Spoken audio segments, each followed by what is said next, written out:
Well, Franklin Roosevelt was from a wealthy, aristocratic family, not super wealthy, but very affluent family. He grew up on an estate on the Hudson in Dutchess County, Hyde Park, New York. His father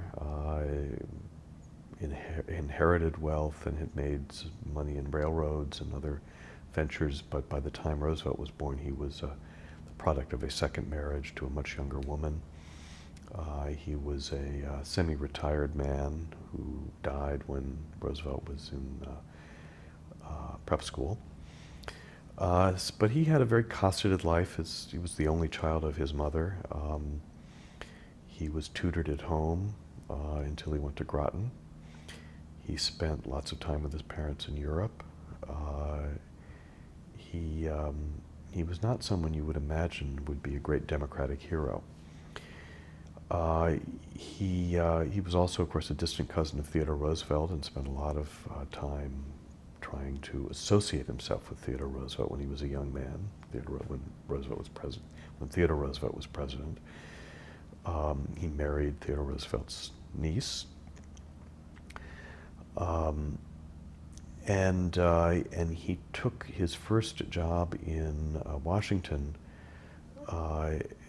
in the Wilson administration and occupied the same position that Theodore Roosevelt had occupied in the 1890s, Assistant Secretary of the Navy.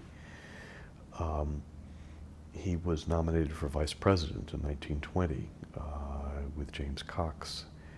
And he was nominated for that position for the same reason that he was appointed to the position in the Navy Department, because of his name, because everybody wanted an association with the name of Theodore Roosevelt.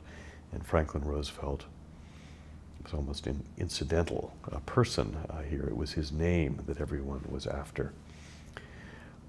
Shortly after the 1920 campaign, Roosevelt came down with polio. And that more or less removed him from the political world for the next 6 or 7 years while he struggled unsuccessfully to walk again, but more importantly struggled to come to terms with this tragedy and to make himself into a person who could function effectively in the political world despite his disability. Many people believe that the struggle against polio is what made him a great political figure, and I think to some degree that's true. In what way? Just that having to overcome adversity, a person who had never suffered adversity had suddenly had to overcome this great adversity, made him a stronger man and a more compassionate man. I think that's probably true to some degree.